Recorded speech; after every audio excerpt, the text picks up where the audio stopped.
कल झारखंड और महाराष्ट्र के नतीजे आने हैं। कल के नतीजे इस देश की राजनीति को हमेशा के लिए बदल देंगे।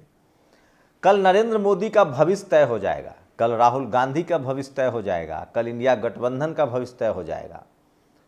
हो सकता है कि ये नरेंद्र मोदी का भविष्य सबसे ज़्यादा खतरे में पड़ जाए। कल टीवी अखबार की अंतिम क्रेडिबिलिटी, अंतिम विश्वसनीयता भी खत्म हो जाएगी। या तो उसकी विश्वसनीयता रह जाएगी या फिर खत्म हो जाएगी। नमस्कार, मैं शंभू कुमार सिंह और आप देख रहे हैं नेशनल दस्तक।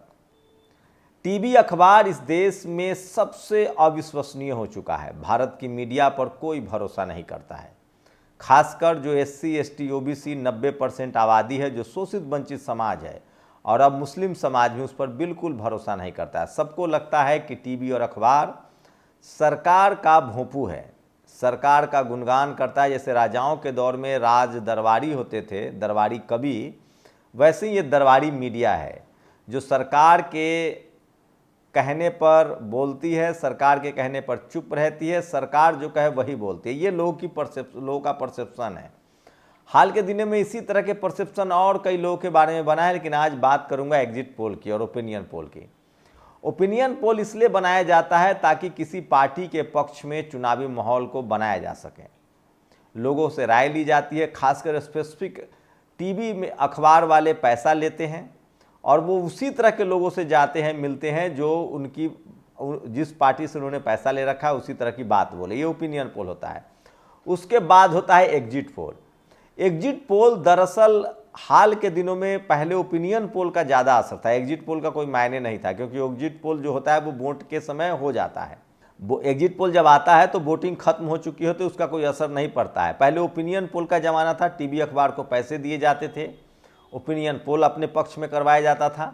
लेकिन अब उल्टा हो गया है, अब एग्जिट पोल जानबूझकर अपने पक्ष में करवाए जाते हैं। इसकी वजह यह है कि वो एग्जिट पोल से अधिकारियों पर दबाव बनाया जा सकता है। 5, 10, 20, 50 सीटों का अंतर हो तो उसको अटकाया जा सकता है। और राहुल गांधी ने जो कहा है, अखिलेश यादव जो कह रहे हैं, नेक्सस काम कर रहा है इस देश में। चुनाव आयोग की विश्वसनीयता सबसे खतरे में है। राहुल गांधी ने खुद कहा है कि ब्यूरोक्रेट्स जो संवैधानिक संस्थाओं को चला रहे हैं, कॉरपोरेट जो बिजनेसमैन हैं और नेता सरकार, इनके नेक्सस है। सोचिए, इस देश में SC ST OBC किसान अल्पसंख्यक जो तमाम बहुजन दल हैं, उनके लोग ही सत्ता में नहीं हैं, उनके लोग ही ब्यूरोक्रेसी में नहीं है।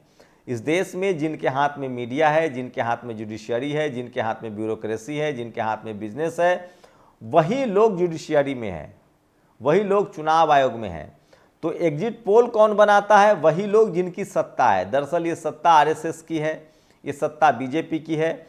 और लबोलुआब मैं अपना सर्वे बता रहा हूँ, इस देश की जो जनरल कैटेगरी के लोग हैं वो पूरी तरह से BJP के साथ हैं। और जनरल कैटेगरी के ही लोग चुनाव आयोग में हैं, जनरल कैटेगरी के ही लोग ब्यूरोक्रेसी में हैं, मीडिया में है, जुडिशियरी में है। तो जनरल कैटेगरी के लोग ही ये एग्जिट पोल बनाते हैं। और खुद चुनाव आयोग ने माना है कि हम 1-1 घंटा पर अपडेट करते हैं, लेकिन ये तुरंत कहाँ से दिखा देते हैं रुझान। दरअसल ये मनोवैज्ञानिक दबाव बनाने के लिए होता है कि अगर गलती से कोई SC ST OBC का अधिकारी, कर्मचारी, अल्पसंख्यक अधिकारी, कर्मचारी, इक्का दुक्का सब जगह है, वो रेसिस्ट ना करे और उस पर एक दिमागी प्रेशर बनाया जाता है कि तुम चुप हो जाओ, सरकार आने वाली है। तो एक मनोवैज्ञानिक दबाव अधिकारियों पर बनाने के लिए तो चुनाव वोटिंग से ज़्यादा अब इम्पोर्टेंट एग्जिट पोल हो गया है और इसीलिए एग्जिट पोल किया आता है। लेकिन एग्जिट पोल गलत साबित होते रहे हैं। खासकर 2024 से ही हम अगर बात करें तो 400 का नारा दे रही थी, सारे एग्जिट पोल 400 का नारा बता रहे थे। 241 पर BJP सिमट गई। उसके बाद हरियाणा में भी सारे एग्जिट पोल कांग्रेस को जिता रहे थे, लेकिन BJP जीत गई। झारखंड और महाराष्ट्र में सारे एग्जिट पोल जो है वो BJP को जिता रहे हैं। तो क्या ये मनोवैज्ञानिक, लेकिन सोचिए अब खेल हर बार एक ही बार काट के हांडी नहीं चढ़ती है। अब लोगों को पता चल चुका है, इसीलिए मैंने देखा हेमंत सोरेन रिलैक्स कर रहे हैं। यहाँ तक कि महाराष्ट्र में भी जो विपक्षी दल है, खासकर शिवसेना, उद्धव ठाकरे, कांग्रेस और शरद पवार की पार्टी, वो भी रिलैक्स मूड में है। उनको पता है कि जनता ने हमारे पक्ष में वोट दिया है। तो विपक्षी दल, पहले क्या होता था, बवाल मच जाता था। एग्जिट पोल को लेकर चैनल 2-3 दिन तक खबरें चलाते थे, तमाम विपक्षी नेताओं को जो हार दिख रहा है उसको रौंदते थे, लेकिन ऐसा कुछ नहीं हो रहा है क्योंकि कोई नेता सीरियस ले ही नहीं रहा है टीवी अखबार को, यहाँ तक कि जनता भी सीरियस नहीं ले रही है। तो एग्जिट पोल मनोवैज्ञानिक दबाव बनाने के लिए है, ब्यूरोक्रेसी पर दबाव बनाने के लिए है, चुनाव आयोग की पर दबाव बनाने के लिए है। लेकिन अब लोगों ने बिल्कुल, अभी भी खबर यह है कि चुनाव हर पोलिंग बूथ पर, हर लोकसभा के चुनाव के बाद से और हरियाणा में जिस तरह के मामले हैं, सारे विपक्षी दल के जो नेता हैं, जो कैंडिडेट हैं, वो एकदम से अपने 100-100, 200-200 कार्यकर्ताओं के साथ चुनाव काउंटिंग बूथ के आसपास मंडरा रहे हैं, सुरक्षा भी कर रहे हैं। वहीं एक नेशनल दस्तक के दर्शक ने जो सवाल उठाया उसमें बड़ा दम है। उसने कहा कि शंभू कुमार सिंह जी, आखिर सारे पोलिंग जो ईवीएम है वो वोटिंग के दिन खराब होते हैं, काउंटिंग के दिन खराब क्यों नहीं होते, ये बड़ा सवाल है। तो रोज रोज काठ की हांडी नहीं चढ़ती है, लोग को पता है ईवीएम पर पहले ही भरोसा नहीं है। बीजेपी माइन्यूट तरीके से चुनाव लड़ती है, चाहे बीएलओ का मामला हो। यूपी में जिस तरह से वोटिंग के दौरान जो पुलिस की जो तस्वीरें सामने आई, तो आर पार की लड़ाई है। लेकिन मैं फिर कह रहा हूं, 2 एग्जिट पोल तो आपके सामने गलत हो चुका है, 2024 का लोकसभा का एग्जिट पोल, हरियाणा का एग्जिट पोल। तो क्या गारंटी है कि झारखंड और महाराष्ट्र का एग्जिट पोल गलत साबित ना हो। इसलिए मैं तो आपको सलाह ही दे सकता हूं, मेरा पत्रकार का काम होता है हमेशा सच बताना और पीड़ित के साथ खड़ा होना। तो अगर आप विपक्षी दल के मुख्यमंत्री हैं, विपक्षी दल के नेता हैं, अगर आप बीजेपी के खिलाफ लड़ रहे हैं, तो सिस्टम से सावधान रहिए। प्लस साथ ही हतोत्साहित मत होइए। एग्जिट पोल आपके सामने 2 गलत हुआ है, 2024 चुनाव का भी, लोकसभा का, हरियाणा का भी।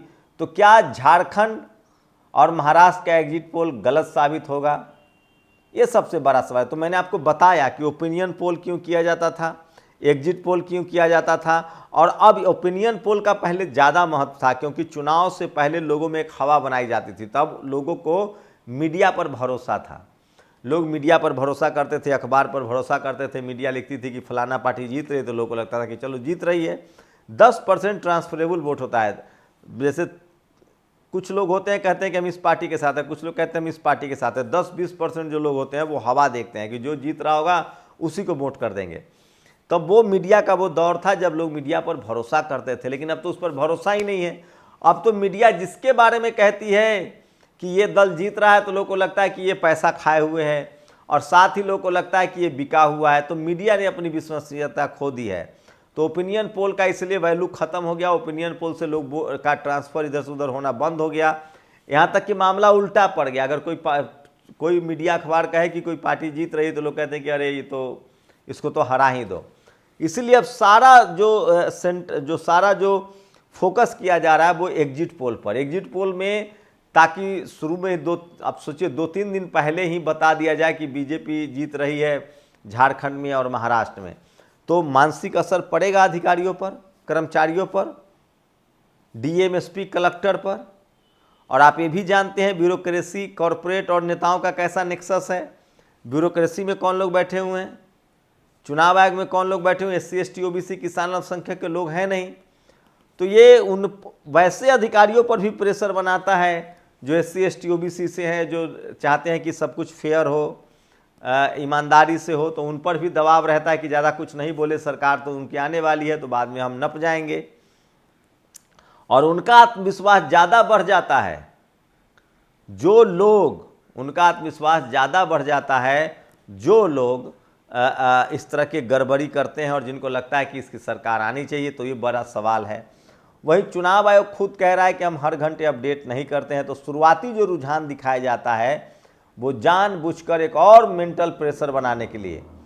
एक तो मेंटल प्रेशर है एग्जिट पोल का, फिर शुरुआती रुझान में सत्ता पक्ष को आगे दिखा दिया जाता है, खासकर बीजेपी को, ताकि और मेंटल प्रेशर बन जाए। तो सोचिए 1 घंटा, 2 घंटा, 3 घंटा, 4 घंटा, 5 घंटा, 6 राउंड, 7 राउंड के काउंटिंग के बाद भी प्रेशर मत लीजिएगा।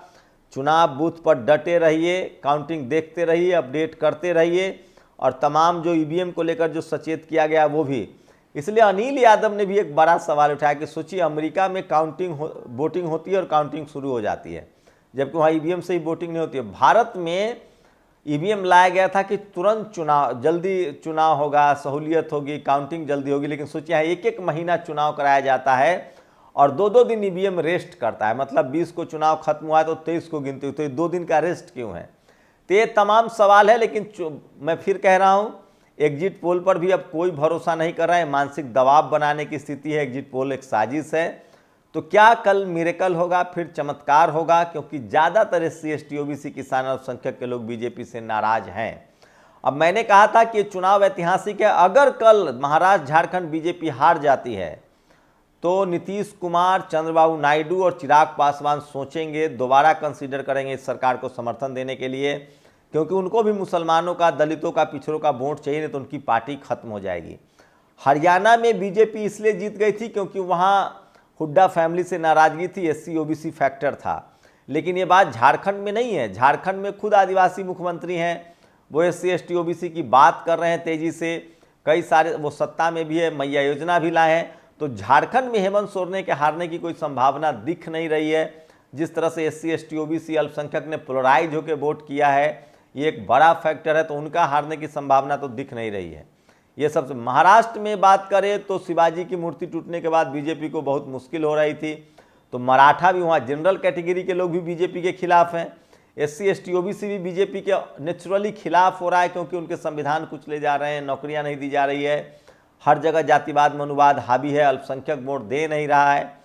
तो सवाल है कि अगर ये दोनों चुनाव नरेंद्र मोदी हार जाते हैं तो चिराग पासवान, नीतीश कुमार और चंद्रबाबू नायडू कंसीडर करेंगे अपने समर्थन को, और बीजेपी के लिए मुश्किल खड़ी हो सकती है। लेकिन अगर ये चुनाव बीजेपी जीत जाती है तो मोदी की फिर ताकतवर के तौर पे वापसी होगी, और उसके बाद मान लीजिए कि शायद ही अब बीजेपी कोई चुनाव हारेगी। उसके बाद एक ही रास्ता बचता है कि तमाम SC ST OBC के लोग एकजुट हों। यूपी की अगर बात करें तो यूपी में जिस तरह के नतीजे आए हैं, अगर यूपी में 43 सीटें जिस तरह से बीजेपी के लूज करना पड़ा था, अखिलेश यादव ने 37 लोकसभा की सीटें जीती, टोटल 43 सीटें इंडिया गठबंधन को मिली थी। महाराष्ट्र में भी गठबंधन ने अच्छा परफॉर्म किया था। तो अखिलेश यादव और जोर शोर से मुद्दे को उठा सकते हैं। फिलहाल एक बात तो तय है कि SC ST OBC किसान अल्पसंख्यक जो हैं वो बीजेपी से नाराज हैं। और अगर ये चुनाव में बीजेपी जीत जाती है तो EVM और चुनाव आयोग की विश्वसनीयता पर और बट्टा लगेगा, और बीजेपी हार जाती है तो फिर नरेंद्र मोदी के पॉलिटिकल कैरियर को खतरा है। तो ये बड़ी खबर थी। मेरे विश्लेषण से आप सहमत हैं कि नहीं है? अपनी राय जरूर दीजिए। शुक्रिया। नेशनल दस्तक की आपसे गुजारिश है कि अगर इसको बचाना चाहते हैं तो नेशनल दस्तक को सब्सक्राइब करने के लिए रेड कलर के सब्सक्राइब बटन को दबाएं, फिर बेल आइकन की घंटी दबाएं। नेशनल दस्तक को बचाने के लिए बहुत जरूरी है कि हर खबर को शेयर करें, लाइक करें, कमेंट जरूर करें।